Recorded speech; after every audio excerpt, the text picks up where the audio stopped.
parle de crime parfait, point d'interrogation? Parce que il se pourrait qu'à l'issue de ces 4 semaines d'audience, Cédric Jubilard soit acquitté et c'est peut-être lui. Parce qu'il y a pas de preuves? Parce que pour l'instant, De ce preuves qu'on nous tangibles? présente comme un dossier vraiment solide, vraiment, construit, moi, c'est pas un dossier qui me convainc. Alors, je vais prendre le truc à l'envers.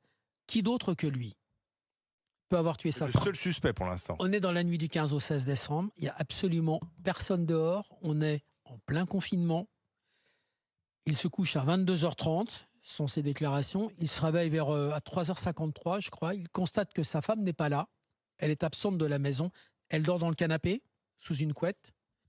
Lui dort dans la chambre. Le couple est en instance de séparation. Il appelle les gendarmes.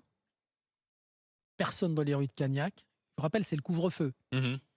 Donc ensuite, il y a tout un tas d'éléments qui vont nous être livrés plus tard par le procureur de la République, 6 mois plus tard, lorsque Cédric Jubilard va être interpellé le 16 juin 2021.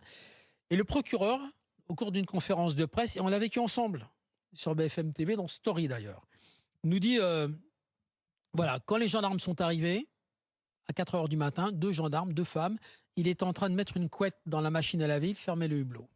Première chose, suspect.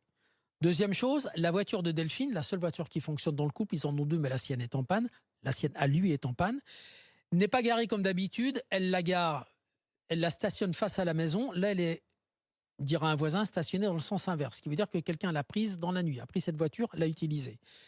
Les gendarmes diront, le procureur nous l'apprend, qu'il y avait de la buée dans la voiture. Donc comme si quelqu'un s'était servi de la voiture, s'était installé dans la voiture au cours de cette partie de la nuit, cette deuxième partie de la nuit. Le procureur nous dira aussi, son téléphone connecté prouve qu'il n'a fait que 46 pas dans la maison. C'est pas vrai, c'était 250.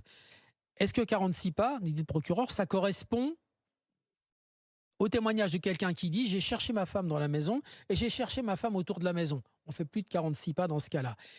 Et quand tout ça est plié, à la fin de la conférence de presse, on se dit « waouh, Jubilard, c'est terminé ». Quoi. Oui, mais il manque le corps. Mais il manque le corps, il manque les aveux, et il manque la scène de crime. Dans la maison, on va fouiller, on ne trouve pas de sang, on ne trouve pas de traces suspectes.